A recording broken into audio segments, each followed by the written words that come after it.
Welcome back to Wall Street Week. Sunday, we celebrate Father's Day.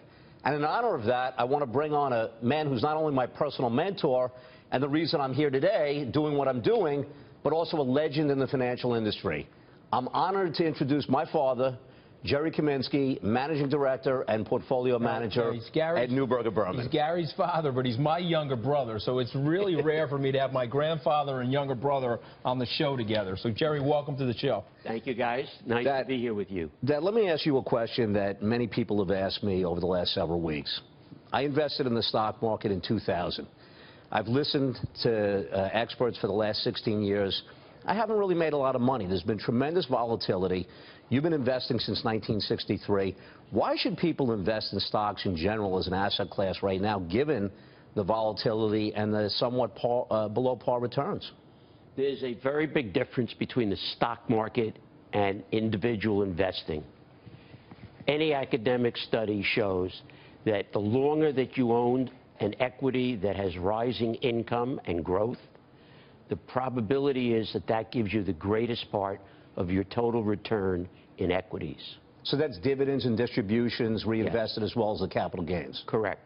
And there's more volatility, but over the years especially, well-managed companies create more wealth than other assets available to most individuals. But you're talking about active management, and one of the things that we know, and you know, is that it's been a very difficult period for active managers, those picking individual stocks as opposed to just buying the index. Number one, the reason for that has to do with the index and people who are using your phrase, Gary, closet indexes. Mathematically, 55% of an index underperforms the index. People who track the index, by definition, have to have the 55. Right. Our objective, our whole thing over the years, has been to look for the 45, and that top 45 in any index is going to vary depending on the economy, where things are over the, 50-plus years I've been doing this. Gerry, over the 50 years, Wall Street has changed a lot. Yes. And so we're here now. What advice would you give to a millennial thinking about coming onto Wall Street and building a career? That's assuming that he would tell the millennial to even come into the industry now. Maybe he wouldn't. So what would you say? I would certainly tell someone that if they're not going to get pleasure out of helping individuals, they shouldn't be in the business. Because going into business only to make money, the business is going to be under very significant stress, profitability, et cetera, for some time. It'll get through it. Cycles always happen, and getting through it will be fine. But in the end, if you make a difference to your client and you get satisfaction from that, the rest will come along. So I've known your son for 34 years, but you've known him a little bit longer than that. Little. So let's talk about the young Gary Kaminsky growing up. What was it like to manage this person? Well, the best way I could describe it is the call we got from the nursery school saying, you know, Gary comes to school every day, he's got a different costume, and he's very rambunctious. So we had to figure out and learn how to do it. Nothing's changed. That's okay, because my mom said that I took the bottle till I was 4.5 years old on my podcast, TMI, so that was a little embarrassing. And I want to give a shout-out to my dad, who set me straight and gave me my work ethic. So happy Father's Day to you, Dad. But let me ask you another question about him.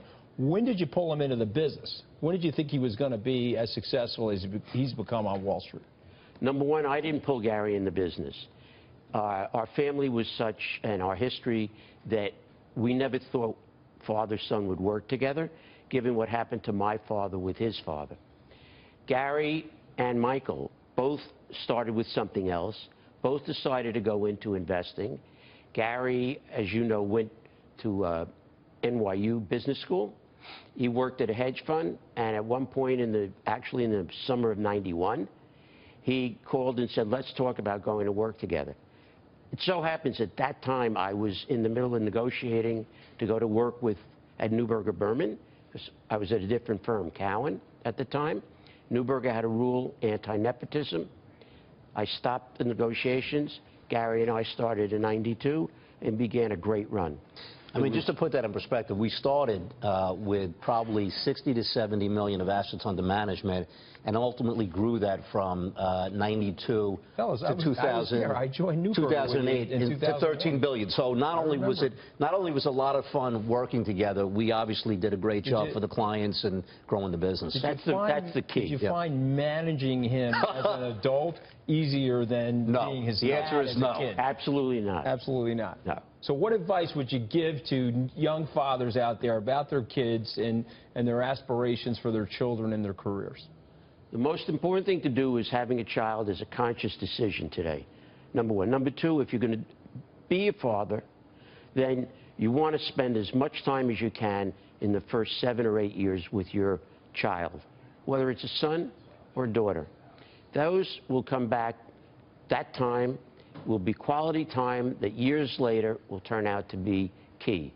And in doing that, the values that will be natural, that will come across, will hopefully be picked up and improved.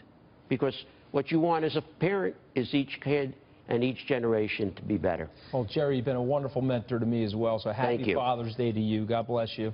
That was great having you on the show, a great investor and a great father. So happy Father's Day to all of you out there. And a very happy Father's Day to everybody. Next week, our guests are Avenue Capital CEO and co-founder Mark Lazary and Morgan Stanley Wealth Management Head of Investment Solutions, Ben Heineke. We'll see you next week.